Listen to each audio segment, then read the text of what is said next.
താങ്കളുടെ അല്ല ഒപ്പീനിയൻ പറയുന്നത്. അനുരാജ് അവിടെ വയനാട്ടിൽ മത്സരിപ്പിക്കുന്നതുമായിട്ട് ബന്ധപ്പെട്ട് CPI-യുടെ റിസർവേഷൻസ് ഒക്കെ നമ്മൾ കണ്ടതാണ്. പക്ഷെ അനുരാജ് ആയിരുന്നു തിരുവനന്തപുരത്തെങ്കിൽ ഞങ്ങളതിനെ കണ്ടത് രാഹുൽ ഗാന്ധി വരുന്ന ഓൾമോസ്റ്റ് ഉറപ്പായിരുന്നു. നാഷണൽ ഫിഗറാണ്, എല്ലാവരും അറിയുന്നൊരു അറിവല്ല രാഹുൽ ഗാന്ധി, അവരുടെ ഏറ്റവും വലിയ സ്ഥാനാർത്ഥി. അപ്പോൾ ഞങ്ങളുടെ ഭാഗത്തുനിന്ന് ഞങ്ങൾക്ക് ഫീൽ ചെയ്യാൻ പറ്റിയ ഏറ്റവും മികച്ച ആൾ നിർത്തണം.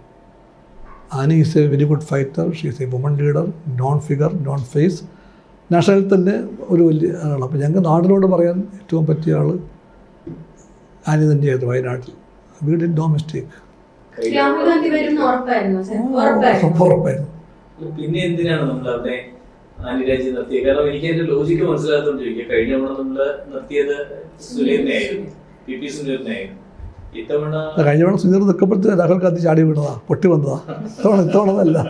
സുനീറിന്റെ ക്യാമ്പയിൻ്റെ ഘട്ടമായപ്പോഴാണ് പേര് പറഞ്ഞത് കോൺഗ്രസ്. എനിക്ക് ആ ദിവസം ഓർമ്മയുണ്ട്. അങ്ങനെ പറഞ്ഞ പോലെ ഇന്ത്യ അലയൻസിലെ 2 പാർട്ട്നേഴ്സാണ് CPI-യും കോൺഗ്രസും. അങ്ങനെ ഇരിക്കെ രാഹുൽ ഗാന്ധിയുടെ സിറ്റിംഗ് സീറ്റിൽ രാഹുൽ ഗാന്ധിക്കെതിരായിട്ട് CPI-യുടെ ഏറ്റവും സീനിയറായ ഒരു നേതാവ് ഒന്ന് മത്സരിക്കേണ്ട ആവശ്യം ഉണ്ടായിരുന്നു എന്നത് അങ്ങനെ വേണമല്ലോ. പൊളിറ്റിക്കൽ ബാറ്റിൽ, ആ പൊളിറ്റിക്കൽ ബാറ്റിൻ്റെ ഏറ്റവും വലിയ കേന്ദ്രമായിട്ട് മാറാൻ പോകുന്ന വയനാടാണ്. അവിടെ കോൺഗ്രസ് കാണിക്കേണ്ടത് മെച്ചൂരിറ്റി ആയിരുന്നു, ദൂരക്കാഴ്ചയായിരുന്നു. And Congress did a big mistake there. Congress wouldn't have fielded Rahul Gandhi in Wayanad. ഇപ്പോഴും ഞാൻ പറയുന്നു, ചെയ്യാൻ പാടില്ലായിരുന്നു. അല്ലല്ലോ, CPI-യുടെ സീറ്റിൽ എങ്ങനെയാണെങ്കിൽ LDF ഉണ്ടായ കാലം മുതൽ, വയനാടുണ്ടായ കാലം മുതൽ ഇറ്റ് CPI സീറ്റ്. ജയിക്കുക തോറ്റ വേറെ കാര്യം. പക്ഷെ LDF-ൽ CPI എപ്പോഴും വയനാടുണ്ടായത് അതുമല്ല, 4 കൊല്ലമായി, 4ാമത്തെ മത്സരം. ഇപ്പം ഈ 3 മത്സരങ്ങളിൽ CPI മത്സരിച്ചത്. CPI-ക്ക് വേറെ മാർഗ്ഗമില്ല. CPI has to contest it. കോൺഗ്രസിൻ്റെ മുഖ്യ എതിരാളി ഇടതുപക്ഷമാണോ BJP ആണോ? പ്രശ്നം അതായിരുന്നു. Political issue. അതിൻ്റെ നിർഭാഗ്യവശങ്ങളാരും പോസ് ചെയ്തില്ല. ബാലിശമല്ലോ. ഈ സമരത്തിൽ മുഖ്യ കേന്ദ്രം ഏതായിരുന്നു? മുഖ്യ എതിരാളി ആരാ? ഞങ്ങളാണോ BJP ആണോ രാഹുൽ ഗാന്ധി?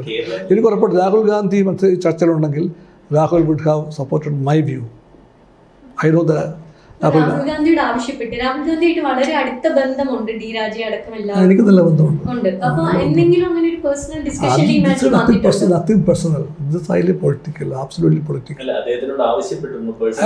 പാടില്ലല്ലോ, ചെയ്യാൻ പാടില്ല. D Raja is not so cheap. അപ്പൊ ഇന്ത്യ ഒരു ഘടകകക്ഷിയായ CPI-യോട് ഇനിയും അവർക്ക് ഒരു ഇല്ല എന്നുള്ളതല്ലേ വീണ്ടും പ്രിയങ്ക ഗാന്ധി പിന്നെ വയനാട്ടിൽ വരുന്നതിന്റെ കോൺടെക്സ്റ്റ്? കോൺഗ്രസ് പാർട്ടിയുടെ പ്രശ്നമാണത്. കേരളത്തിലെ കോൺഗ്രസിൽ ഒരുപാട് നേതാക്കന്മാർക്ക് നാഷണൽ പൊളിറ്റിക്സിന്റെ ഇൻട്രിക്കസീസ് അറിയില്ല. രാഹുൽ ഗാന്ധിക്ക് അറിയാം. അത് കമ്പൽഷൻ ഒരു പാർട്ടിക്കകത്തൊക്കെ വേണ്ടി വരും. And that made him A bit weaker. Because അതായത് ഇമേജ് വലിയ image, very very lovable man with a content. ആ മനുഷ്യന് വയനാട്ടിൽ നിൽക്കുമ്പോഴും രാഹുൽ ഗാന്ധിക്ക് അറിയാമായിരുന്നെങ്കിൽ ചെയ്യാൻ പാടില്ലായിരുന്നു. വയനാട്ട് വിട്ടിട്ട് അവിടെ പോകാൻ പോവാണ്. ഇതാണ് സ്കീമെങ്കിൽ ഒരിക്കലും രാഹുൽ ഗാന്ധി ചെയ്യാൻ പാടില്ലായിരുന്നു. രാഹുൽ ഗാന്ധിയെ കൊണ്ട് ചെയ്യിക്കാൻ പാടില്ലായിരുന്നു ഞാൻ പറയും. രാഹുൽ ഗാന്ധി ചെയ്തതല്ല എൻ്റെ വിശ്വാസം ഇപ്പോഴും. അല്ലല്ല, രാഹുൽ ഗാന്ധി അത്രയ്ക്ക് ഓപ്പണായ മനുഷ്യനാണ്. We will fight a political battle. അറിയില്ല.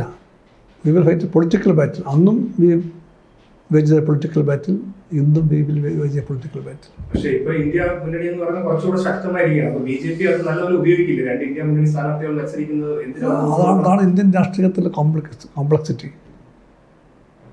It is complex. കേരളത്തിലെ രാഷ്ട്രീയത്തിൽ LDF UDF റിയാലിറ്റിയാണ്. ഞങ്ങളിപ്പോൾ രംഗം കളവഴിഞ്ഞു പോകുന്നു. ഉറപ്പല്ലേ? ഒരുപാട് ഇടതുപക്ഷ വോട്ടുകൾ, ഇവിടെ വോട്ടുകൾ BJP-യിലേക്ക് പോകാൻ പോകല്ലേ? That help only the BJP. ഞങ്ങൾ ഉറക്കത്തിൽ പോലും സ്വപ്നത്തിൽ പോലും BJP-ക്ക് സഹായമൊന്നും ചെയ്യാൻ ഇഷ്ടപ്പെടുന്നില്ല. ഗവൺമെന്റിനെ ഒബ്സർവ് ചെയ്യുമ്പോൾ ഗവൺമെന്റ് പല നല്ല കാര്യങ്ങളും ചെയ്യാൻ ശ്രമിക്കുന്നുണ്ട്. പക്ഷേ ഒരു പെർസെപ്ഷൻ മാനേജ്മെന്റിൽ വലിയ പരാജയമാണ് ഈ ഗവൺമെന്റ്. അങ്ങനെ തോന്നിയിട്ടുണ്ട് സാർ? ഈ ചെയ്യാൻ ഉദ്ദേശിക്കുന്ന കാര്യങ്ങളും ആ രീതിയിലേക്ക് ജനങ്ങളിലേക്ക് എത്തുന്നില്ല. അതിന് പകരം ഒരുപാട് വിവാദങ്ങളിൽ പെട്ട് ഡേ 1 മുതൽ വിവാദങ്ങളിൽ പെട്ട് ഉഴലുകയാണ് ഈ ഗവൺമെന്റ്.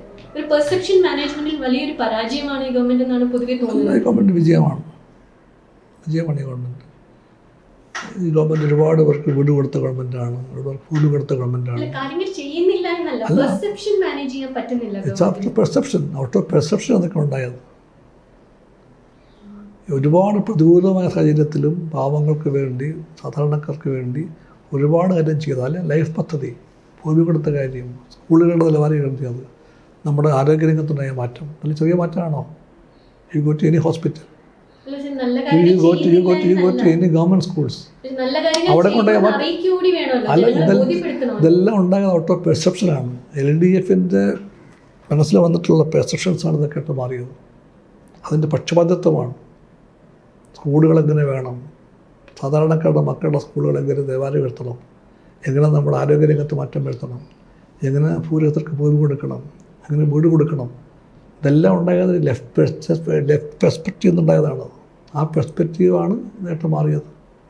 പക്ഷെ എങ്കിൽ നമ്മൾ ഇത്രയും ദയനീയമായ ഒരു പരാജയം ഏറ്റുവാങ്ങുമായിരുന്നു സർ. ഈ പറയുന്ന പോലെ ഈ കാര്യങ്ങളെല്ലാം ജനങ്ങളിലേക്ക് എത്തിയിരുന്നെങ്കിൽ ഇതേപോലെ ഒരു സീറ്റിലേക്ക് കഷ്ടി ഒരു ജയത്തിലേക്ക് അല്ല, പോകുന്നതിന്റെ കാര്യം ഉണ്ടാവുമായിരുന്നു. അതെല്ലാം കണ്ടുകൊണ്ടല്ല ജനങ്ങൾ വോട്ട് ചെയ്തത്. ജനങ്ങൾ വോട്ട് ചെയ്തത് അതിനപ്പുറത്ത് വേറെ പല ഘടകങ്ങൾ സ്വാധീനിക്കാൻ വേണ്ടി ഉണ്ടായി കാണും. ഈ അതിലൊരു ഘടകമായിരുന്നു മുഖ്യമന്ത്രിയുടെ മകളുമായി ബന്ധപ്പെട്ടിട്ടുള്ള വിവാദം, അതിലൊരു ഘടകമായിരുന്നു. എനിക്ക് അറിയില്ല അതിനെപ്പറ്റി. ആ കേസിനെ മുഖ്യമന്ത്രിയെ പറ്റി ഞാൻ പറയാം, അത് മുഖ്യമന്ത്രിയുടെ മോളെ പറ്റി പറഞ്ഞ കാര്യം എനിക്കെന്താ, I am not party to it. ഇല്ലല്ല, അത് ചോദ്യം വെച്ചാൽ ആ ഒരു അലിഗേഷൻ ജനങ്ങൾ ഒരുപാട് സ്വാധീനിച്ചിട്ടുണ്ട്. അപ്പോൾ അത് ജനങ്ങൾക്കിടയിൽ ചർച്ച ചെയ്യുന്നുണ്ട്. അത് ഇതിനൊരു കാരണമായിട്ടുണ്ടോ? അത് താങ്കൾ എങ്ങനെ കാണുന്നു? അല്ല, ജനങ്ങൾക്കിടയിൽ ആശയക്കുഴപ്പമുണ്ടാക്കി എല്ലാത്തിനകത്തൊന്നും ജനങ്ങൾക്ക് കിട്ടേണ്ട ഉത്തരം കിട്ടണം, അത്രയേ ഉള്ളൂ.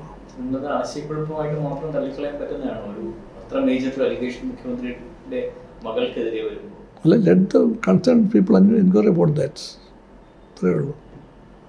CPI ആവശ്യപ്പെടുമോ? അതിലൊരു ക്ലാരിറ്റി ആവശ്യപ്പെടുമോ? മറ്റേ എന്തിന്? അത് എത്തിക്കലി ലീഗലി കറക്റ്റ് ആയിരിക്കാം. അല്ല, മുഖ്യമന്ത്രി എത്തിക്കലി കറക്റ്റ് ആണെന്ന് തോന്നുന്നുണ്ടോ? അല്ല, മുഖ്യമന്ത്രിയുടെ കുടുംബത്തിനകത്തേക്ക് നോക്കൽ എൻ്റെ രാഷ്ട്രീയ ഘടനയല്ല, അത് മുഖ്യമന്ത്രി കുടുംബകാര്യമാണ്.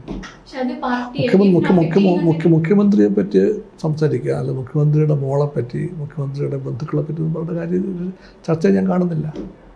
Not my concern.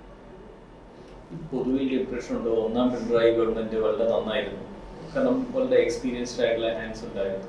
ഒന്നാം പിണറായി ഗവൺമെന്റിന് ഉണ്ടായിരുന്ന ഒരു ഇമേജ് രണ്ടാം പിണറായി ഗവൺമെന്റിന് ഇല്ലായിരുന്നു. ഈവൻ CPM തന്നെ അതിനകത്തുള്ള ഇന്റേണൽ ക്രിറ്റിസിസം ഒക്കെ അങ്ങനെയാണ് വരുന്നത്. CPI അതിനെ എങ്ങനെയാണ് കാണുന്നത്? അല്ല, ഒന്നാം പിണറായി സർക്കാരിൻ്റെ കണ്ടിന്യൂറ്റിയാണ് രണ്ടാം പിണറായി സർക്കാർ, അത്രയേ ഉള്ളൂ. അല്ല, പക്ഷെ അതിലെ പ്രഗത്ഭരായ അല്ലെങ്കിൽ അതിലെ വളരെ മികച്ച പെർഫോമർ ആയ പലരെയും മാറ്റി നിർത്തിക്കൊണ്ടാണ് രണ്ടാം അല്ല, ഗവൺമെന്റ്. അതിപ്പോൾ ഓരോ പാർട്ടിയുടെ റൈറ്റാണ്, അവരുടെ പെർഫോമൻസ് ആരാണെന്ന് ആലോചിക്കേണ്ടത്. Let the parties have the right. Ezhava community CPMന്റെ ഒരു ബാക്ക് ബോൺ ആണ്. ആ ഈഴവ കമ്മ്യൂണിറ്റിയിൽ നിന്ന് BJPയിലേക്കുള്ള ഒരു ഒഴുക്ക് തുടങ്ങിയിട്ട് 2016 തുടങ്ങിയതാണ്. അതിന് കുറച്ചുകൂടി ആക്കം കൂട്ടിയിട്ടുണ്ട്. ഇപ്പോൾ 2024 എത്തുമ്പോൾ അത് വളരെയധികം ഈഴവ കമ്മ്യൂണിറ്റിയെ പറ്റി പറയുമ്പോഴത്തേക്ക് കമ്മ്യൂണിറ്റി എന്ന് ചുരുക്കണ്ട, ഞങ്ങളതിനെ കാണുന്നത് ദർശനമായിട്ടാണ്, സീതാരായണ ദർശനമായിട്ടാണ്. സീതാരായണ ഗുരുവിൻ്റെ ദർശനങ്ങളുടെ സ്വാധീനമുണ്ട് ആ കമ്മ്യൂണിറ്റിക്ക്. ആ ദർശനങ്ങളുടെ സ്വാഭാവിക ബന്ധുക്കളാണ് ഇടതുപക്ഷം. അതുകൊണ്ട് തന്നെയാണ് ആ വിഭാഗം പൊതുവിൽ CPIയുടെയും CPMൻ്റെയൊക്കെ രാഷ്ട്രീയ മിത്രങ്ങളായി മാറിയത്. ആ രാഷ്ട്രീയ മിത്രങ്ങളുടെ വലിയ വിഭാഗത്തിന് ഇന്ന് എന്തെങ്കിലും ചിന്താപരമായിട്ടുള്ള വ്യതിയാനം ഉണ്ടോ എന്നുള്ള കാര്യം ഞങ്ങൾ നോക്കണം. അന്നേരം അത് ഉറച്ച അടിത്തറയാണ്. സീതാരായണ ദർശനങ്ങൾ ഇന്ത്യയിലെ കേരളത്തിലെ ഇടതുപക്ഷ ആശയങ്ങളുടെ വികാസത്തിൽ വലിയ പങ്ക് വഹിച്ചു വന്ന ആ പങ്കിനെ നല്ലവണ്ണം മാനിച്ചുകൊണ്ട് ഉൾക്കൊണ്ടുകൊണ്ട് പോകാൻ കഴിയണം. ആ ദർശനങ്ങളുടെ മേൽ എന്തെങ്കിലും വിശ്വാസമുള്ളവർക്കാർക്കും ഒരിക്കലും BJPയിലേക്ക് അണികളെ പറഞ്ഞയക്കാൻ പറ്റില്ല. അതൊരു ദാർശനികമായിട്ടുള്ള വലിയ അപഭ്രംശമാണ്, ഭയങ്കര ഡീവിയേഷനാണ്.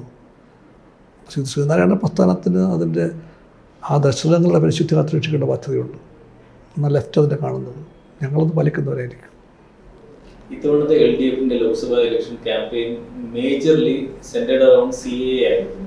അപ്പോൾ അത് ഇടതുപക്ഷം തന്നെ അല്ലെങ്കിൽ CPMൽ തന്നെ പലരും പറയുന്നത് CAAയിൽ മാത്രം ഊന്നിക്കൊണ്ടുള്ള ഒരു ക്യാമ്പയിൻ ഒഴിവാക്കേണ്ടതായിരുന്നു എന്ന്. CPI എങ്ങനെ കാണുന്നുണ്ട്?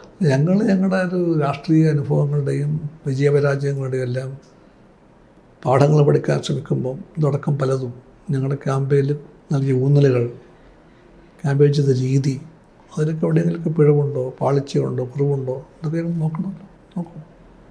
നേരത്തെ കാൻഡിഡേറ്റ്സിന്റെ കാര്യം ശ്രദ്ധിച്ച് വെച്ചപ്പോൾ ഈ മികച്ച കാൻഡിഡേറ്റ്സ് ആയിരുന്നു എന്ന് പറഞ്ഞ ഒരു സംശയമില്ല, നല്ല കാൻഡിഡേറ്റ്സ് ആയിരുന്നു. പക്ഷെ തിരുവനന്തപുരത്ത് രാഷ്ട്രീയത്തിൽ നിന്ന് തന്നെ മാറി ഒരു റിട്ടയർഡ് ലൈഫ് എന്ന് പറയാവുന്ന ലൈഫ് നയിക്കുന്ന പന്ന്യൻ സാവിനെ കൊണ്ടുവരേണ്ട അത്രയും സ്ഥാനാർത്ഥി ഷോർട്ടേജ് ഉണ്ടോ CPI? നിങ്ങൾ അങ്ങനെ എന്താണ് വായിക്കാൻ ഇന്ത്യൻ്റെ ഇത് ത്രൂ ഔട്ട് ആക്റ്റീവ് ആയ ഒരാളെ പറ്റും നിങ്ങൾ പറയുവാണ് എവിടെയോ പോയിരുന്ന ആളാണ്.